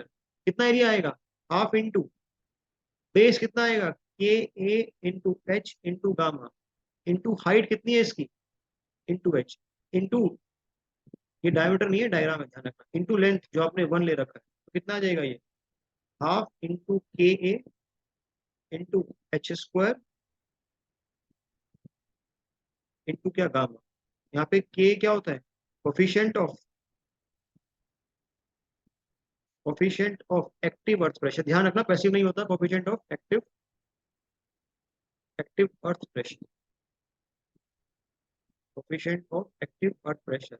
और अगर अगर आपके पास फाई इंटरनल फ्रिक्शन एंगल है, अगर फाई आपके पास इंटरनल फ्रिक्शन एंगल है, तो आपको लिखना आता है के क्या होता है, व्हाट इज के, 1 - sin फाई अपॉन में क्या, अपॉन में क्या होता है, 1 प्लस, अरे ये तुम्हें याद है कि नहीं है नमूनो, ये रटे होने चाहिए तुम्हें, तुमसे कोई रात में थप्पड़ मार के पूछे उठा के, तो पता होना चाहिए, हाँ सर ये होता है। This is your silt pressure force, कुछ भी नहीं है इसके अंदर। तो अगर आपको सोयल पढ़ रखा आपने, तो ये बिल्कुल बच्चा सा था आपके लिए, कुछ नहीं था ये, नोट करो इसको यार। एक्चुअली में सिल्ट प्रेशर जो फोर्स है, as compared to hydrostatic force बहुत कम निकल के आता है कभी कभी, तो इसको आप नेगलेक्ट कर सकते हो, कोई दिक्कत वाली बात नहीं। बट अगर एग्जाम में ऑब्जेक्टिव क्वेश्चन में आपको फाइव दे रखा है, दैट मीन्स वो आपसे निकलवाएगा क्या, भैया सिल्ट प्रेशर भी निकाल के दो कितना निकल के आ रहा है, सॉरी सिल्ट फोर्स भी निकाल के दो कितना निकल के आ रहा है।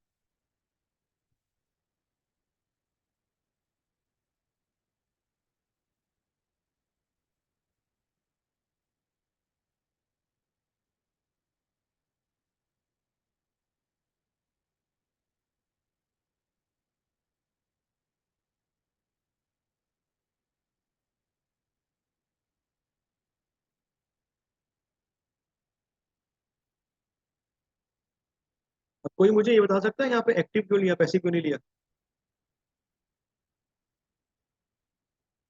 कोई है यहाँ पे माइकल लाल जो मुझे बताए कि यहाँ पे एक्टिव लिया मैंने, पैसिव क्यों नहीं लिया। टूवर्ड्स डैम, बहुत बढ़िया symbol.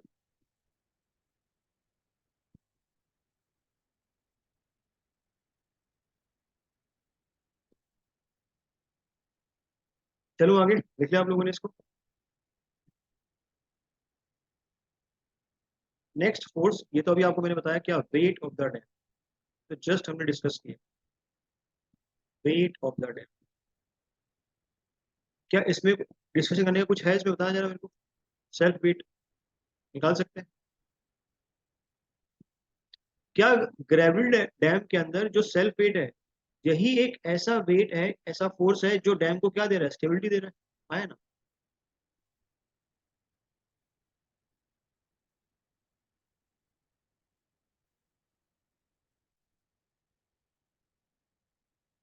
Let us suppose this is the height of the dam, ध्यान रखे हाइट ऑफ पानी नहीं है, हाइट ऑफ द डैम है।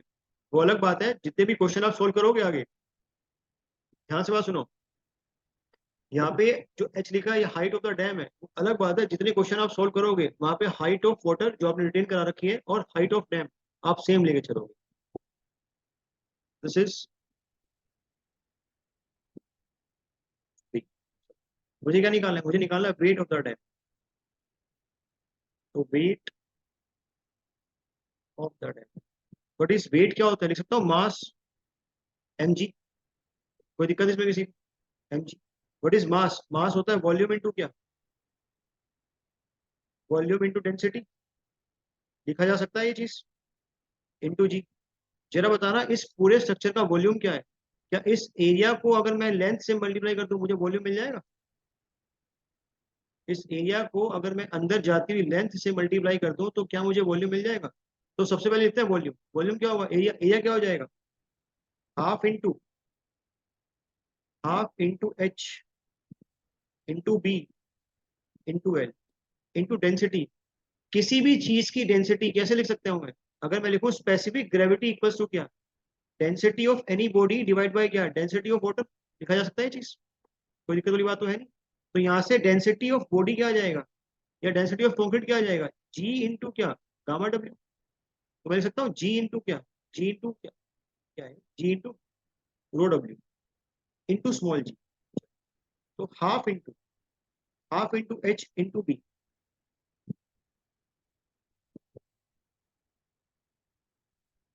कितना ले रखा आपने? एल। एल तो 1 ले रखा आपने। इंटू क्या आएगा? Into G. What is rho W into G? लिख सकता हूँ गामा डब्ल्यू? बताओ मेरे को। तो H B G gamma W divide by two. This is the weight of the dam. Weight of the dam. और ध्यान रहे, ये कहां से पास करेगा? Weight of the dam. Weight of the dam कहां से पास करेगा बेटा? ये पास करेगा आपके B/3 से। B/3 से, ध्यान रखना।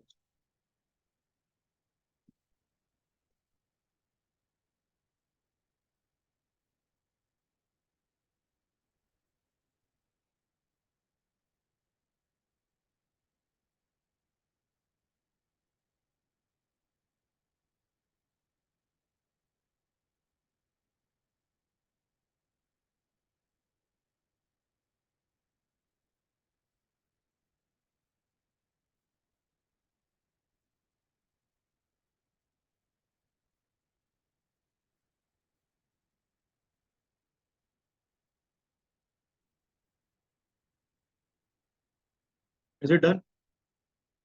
सबने लिख लिया? Next is next force is wave pressure force, या वेव फोर्स लिख लो या वेव प्रेशर लिख लो। Wave pressure. वहां से तब तुम्हारी वाली स्टोरी आएगी, जब वेव्स आपके डैम से टकराती हैं तो भी क्या लगाती हैं? उसमें फोर्स लगाती है। अब ये बताओ, जैसे मान लो कि ये डैम है आपके पास, ठीक है? आपने यहाँ पे पानी रिटेन करा रखा है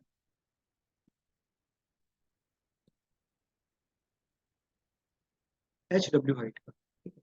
अब एक बात बताओ, जब वेव्स इस पानी के सरफेस पे चलेंगी जिनकी वेलोसिटी बहुत ज्यादा है, तो जो पानी बिल्कुल अभी आपको जो पानी का सरफेस है बिल्कुल स्टिल दिखाई दे रहा है, एकदम प्लेन सरफेस। अगर आप देखोगे 2D लाइन दिखाई दे रही है। बट अगर अगर आपकी विंड्स चलेंगी इस पानी के सरफेस के ऊपर, तो वो पानी का फॉर्मेशन कैसा कर देंगी? वेव्स जैसा कर देंगी। इस तरीके से, जैसे समुद्र की आपने देखी होगी ना, समुद्र अगर हवा नहीं होती तो बिल्कुल साफ होता है, बिल्कुल क्लीन होता है। जब विंड वेलोसिटी बहुत ज्यादा होती है तो वेव्स बनती है उसके पानी की। सेम सिनेरियो यहाँ पे रहेगा, ठीक है बात? मान लो अगर विंड्स नहीं है तो पानी बिल्कुल स्टेबल रहेगा, और प्रेशर कौन सा आएगा? सिर्फ हाइड्रोस्टेटिक प्रेशर आएगा। बट अगर विंड की वेलोसिटी बहुत ज्यादा है तो वही पानी का प्लेन सरफेस कर्वेचर में कन्वर्ट हो जाता है, और क्या बोलते हैं उसको? उस मूविंग कर्वेचर को क्या बोलते हैं अपन लोग? वेव्स बोलते हैं। और वो वेव्स आपके डैम की बॉडी को आगे क्या करेंगी? हिट करेंगी, और उसी को क्या बोलते हैं? वेव फोर्स बोलते हैं। सबको बात क्लियर हुई? है ना बेटा? देखो, अब ध्यान से समझो बात। ये प्लेन लाइन है विंड की वेलोसिटी जब कम थी। इसको मैं डैश दिखा रहा हूँ क्योंकि मुझे आपको वेव प्रेशर समझाना है। तो लेट सपोज विंड की जो वेलोसिटी है बहुत तेज चल रही है, क्योंकि विंड बहुत तेज चल रही है। अब जो एक्चुअल पानी का सरफेस है वो कुछ इस तरीके से है।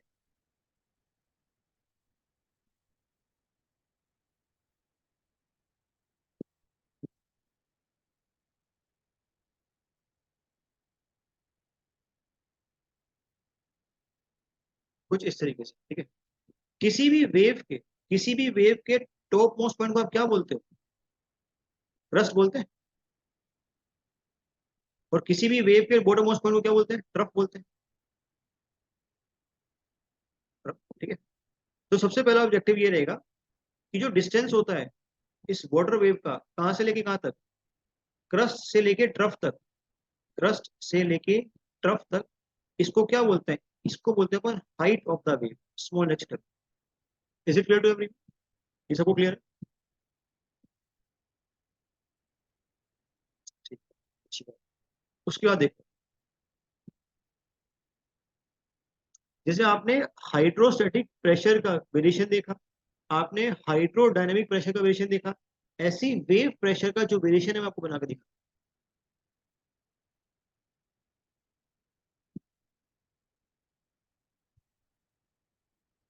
ये बड़ा बनाना पड़ेगा, कोई बात नहीं, समझाने के लिए ना इसको हटाना पड़ेगा। कोई नहीं, गलत नहीं है। डायग्राम को बड़ा इसलिए कर रहा हूँ क्योंकि मुझे एग्जिट करना है चीजों को समझाने के लिए।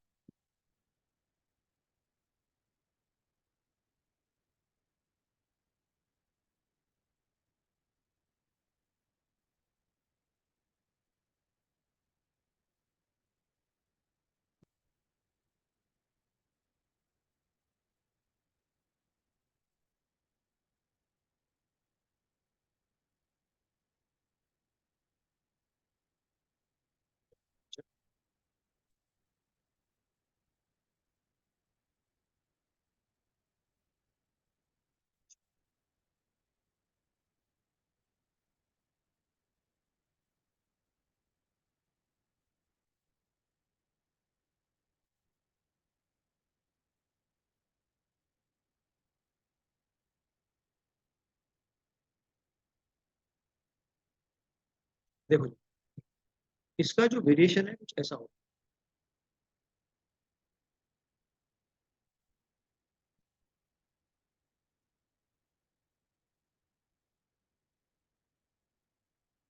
ये इसका वेरिएशन, यहाँ पे आप देख रहे हो मैक्सिमम प्रेशर। देखो बेटा, देख पा रहे हो आप लोग?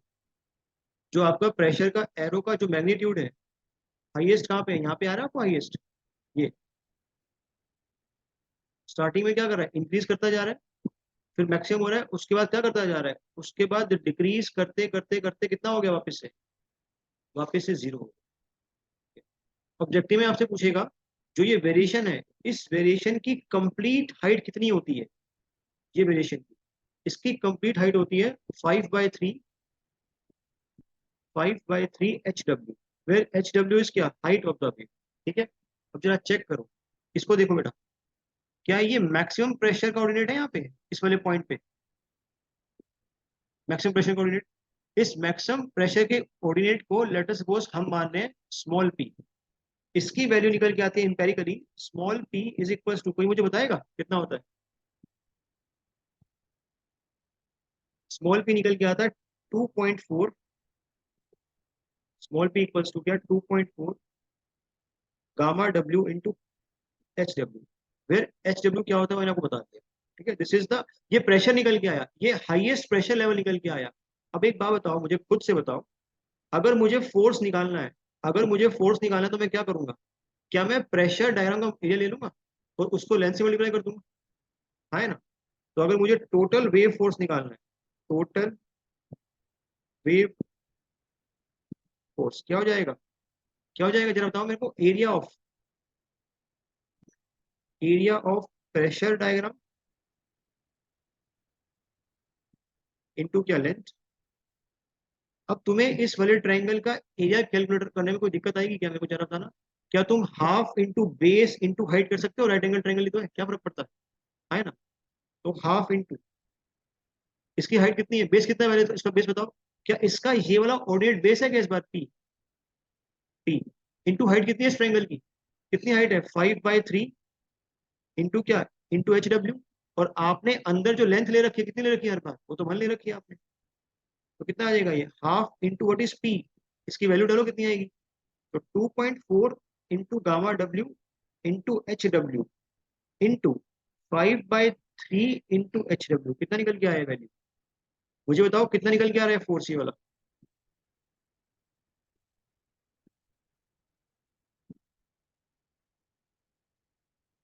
बहुत बढ़िया मुस्लिम, ये निकल के आएगा अप्रोक्सीमेटली कितना?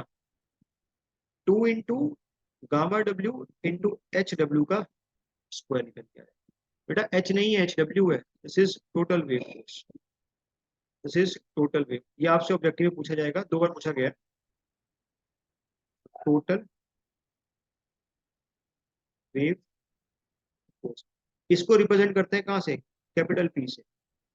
स्मॉल पी प्रेशर का वहां पे कोऑर्डिनेट था, मैक्सिमम प्रेशर कोऑर्डिनेट, और कैपिटल पी क्या है, टोटल फोर्स। कैपिटल पी क्या है, टोटल फोर्स। अब सबसे इंपॉर्टेंट चीज, आपने बहुत बार ये सवाल देखा है कि ये कहाँ पे लगता है। देखा आपने सवाल, 1/8, 3/8, ऐसे सवाल आते हैं बहुत बार। अब ध्यान से देखना बात, देखो इस डायग्राम को जूम करो। क्या मैं जो ये डैश लाइन है, इसको मैं बोल सकता हूँ स्टिल लाइन या स्टिल बेस, बिल्कुल शांत वाली लाइन थी जो सरफेस की। तो जो मैक्सिमम प्रेशर का ऑर्डिनेट है, जो ये डिस्टेंस है, अब ध्यान से देखना बेटा, जो मैक्सिमम प्रेशर का डिस्टेंस है, ये डिस्टेंस होता है कितना, ये डिस्टेंस होता है 1/8 of HW। Is it clear to everyone, small P. और जो कैपिटल पी है, जो आपने फोर्स निकाला, वो कहीं यहाँ लगता है। जो आपने कैपिटल पी टोटल फोर्स निकाला ना, ये वाला, दिस इज योर क्या, this is your capital P. इसका जो डिस्टेंस होता है आपके स्टिल लेवल से, जो आपके रिजर्वोयर का स्टिल लेवल है ना, ये डिस्टेंस, ये जो डिस्टेंस होता है, ये डिस्टेंस स्टिल लेवल से, ये डिस्टेंस कितना होता है, ये डिस्टेंस होता है 3/8 times of HW। 3/8 times of HW। क्या आपको ये दोनों बातें क्लियर हुई? अरे नमूनो बताओ, दोनों बातें क्लियर हुई कि नहीं? आपसे पूछेगा कि बताओ मैक्सिमम प्रेशर कितना ऊपर होता है स्टिल लेवल से, क्या बोलोगे? मैक्सिमम प्रेशर कितना होता है, 1/8 होता है। लेकिन जो टोटल फोर्स है, उसका जो रिजल्टेंट है, वो कितना ऊपर होता है स्टिल लेवल से, 3/8 होता है। ध्यान से पढ़ना, फोर्स पूछ रहा है या प्रेशर पूछ रहा है, ये बच्चों को आज तक नहीं पता होता, गलत करते हैं हमेशा बार बार। आपको क्लियर है? आपको क्लियर है ये चीज?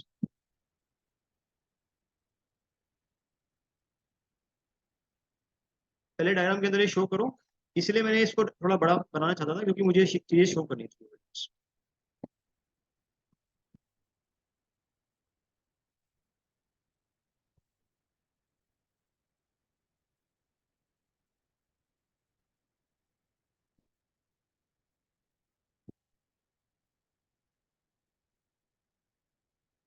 डायग्राम में अगर शो कर लो तो बता देना, फिर आगे चलो।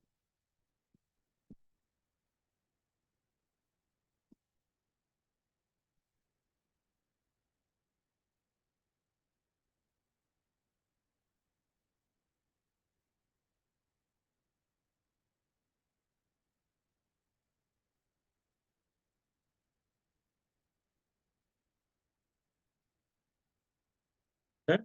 ये भी लिख लिया आपने, आसमान नीचे वाला, लिखो। इस फोर्स को निकालने के लिए या इस प्रेशर को निकालने के लिए सबसे इंपॉर्टेंट पैरामीटर क्या लग रहा है तुम्हें, क्या है? सब कुछ, सारी चीजें किस पे डिपेंड कर रही हैं, सिर्फ एक क्वांटिटी पे, क्या, HW पे। क्या HW कैसे निकालना है तुम्हें बताया मैंने अभी तक? नहीं, अभी वही देखना है अपने को, पहले नोट करो।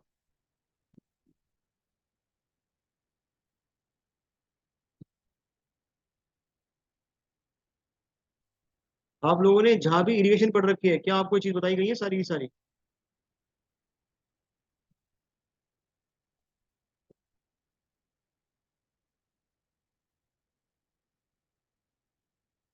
या फिर बताई गई है, आपने लिखी नहीं, आपने रिवाइज नहीं किया, ऐसा कुछ है क्या?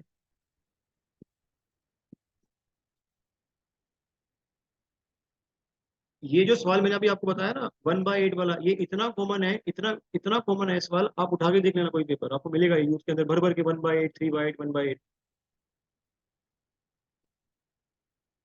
आपको ये डिटेल लग रहा है बेटा, ये इसेंशियल पार्ट है, डिटेल में नहीं है ये। अगर मैं आपको डिटेल में बोलूँ तो ये 5/3 कैसे निकल के आता है, अगर इसको ड्राइव करने बैठेंगे ना तो ही डिटेल में होगा सिमरन। क्लियर हो बेटा, ये डिटेल में नहीं है, दिस इज बियर मिनिमम।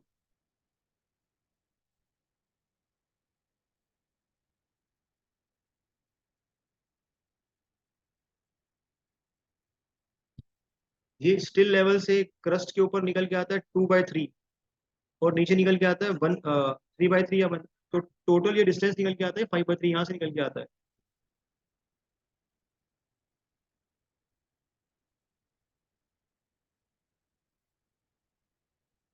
देख लिया आप लोगों ने इसको?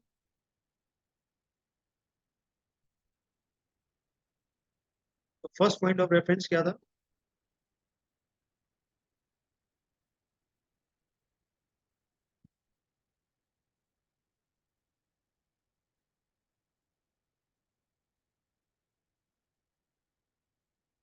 Maximum pressure intensity,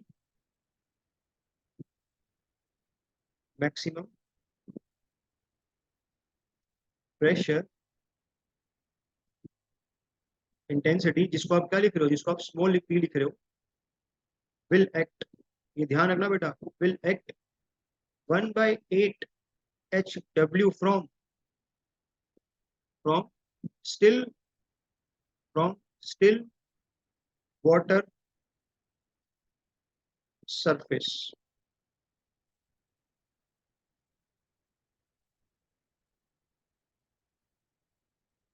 total wave force, जिसको आपने कैपिटल पी बोला हुआ है,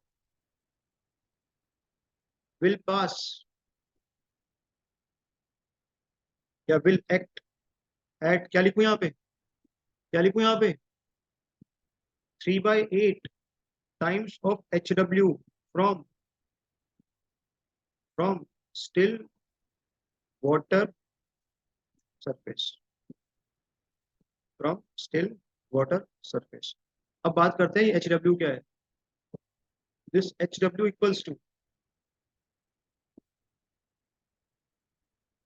हाइट ऑफ,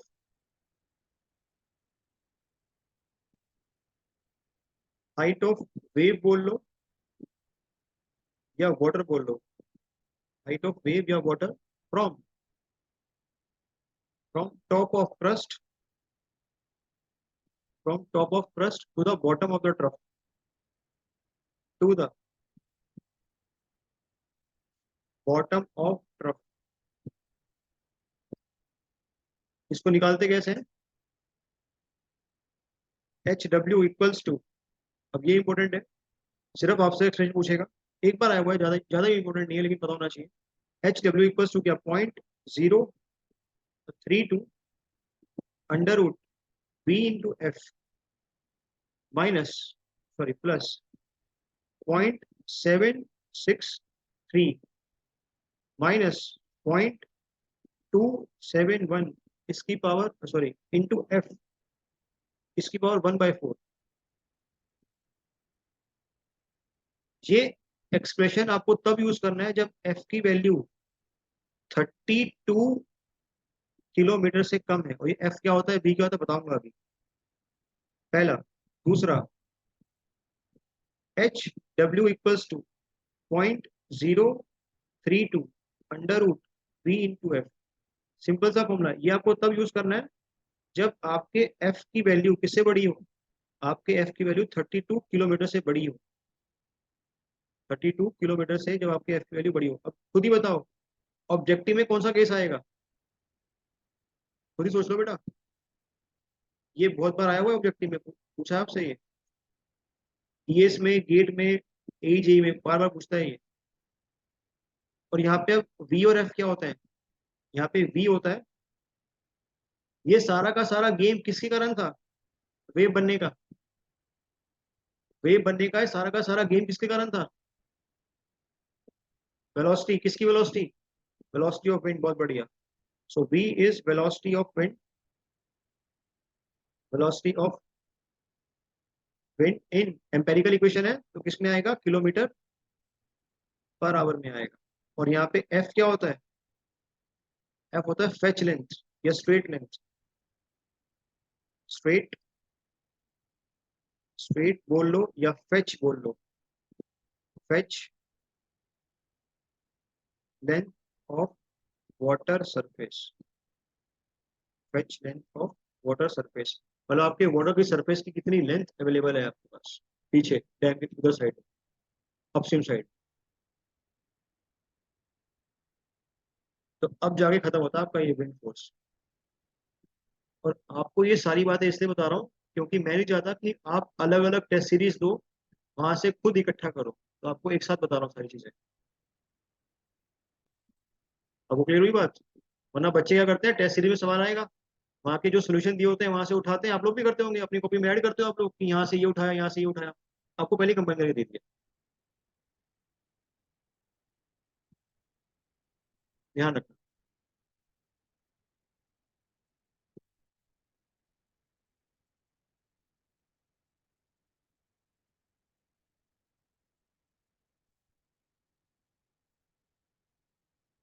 चलिए नोट।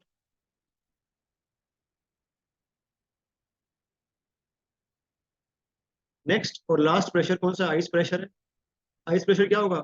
मान लो, एक बात बताओ, आपका जो डैम है वो ठंडे इलाके में है, तो जो भी आपने पानी स्टोर कर रखा है वो आइस में कन्वर्ट हो जाएगा। जो भी आपने पानी स्टोर कर रखा है आइस में एक्सपेंड कर जाएगा। अब इतना बताओ, किसकी डेंसिटी ज्यादा होती है, आइस की या वाटर की? किसकी डेंसिटी ज्यादा होती है, आइस की या वाटर की? वाटर की। अगर आइस की डेंसिटी कम है तो सेम मास के लिए आइस की वॉल्यूम क्या होगी? ज्यादा होगी। आपने रिजर्वोयर एक सफिशिएंट या फिर एक फिक्स अमाउंट ऑफ पानी स्टोर करने के लिए बनाया, अगर वो पानी आइस में कन्वर्ट हो गया ठंड के कारण, तो वो ज्यादा वॉल्यूम की डिमांड करेगा या कम वॉल्यूम की डिमांड करेगा? अगर वो ज्यादा वॉल्यूम की डिमांड कर रहा है दैट मीन्स वो एक्सपेंड होना चाहता है। अगर वो एक्सपेंड होना चाहता है तो आपके डैम के ऊपर एक्स्ट्रा प्रेशर लगाएगा वो, एज सिंपल एज दैट। इसको क्या बोलते हैं? इसको आइस प्रेशर बोलते हैं। क्लियर हो सबको? तो next is ice pressure.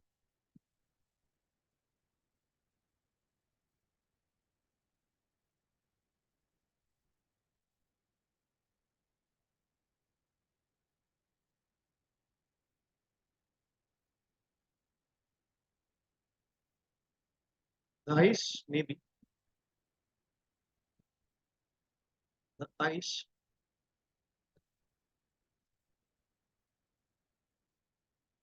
may be formed over the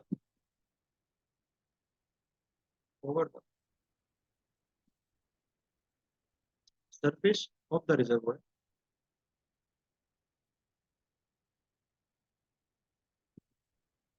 surface of the reservoir, and and get expanded, gets expanded, thereby thereby exerts thereby exerts the pressure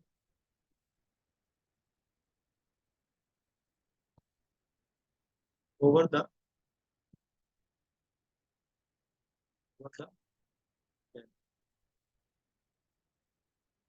the magnitude of this pressure.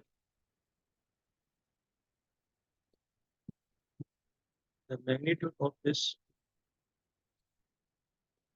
pressure varies from,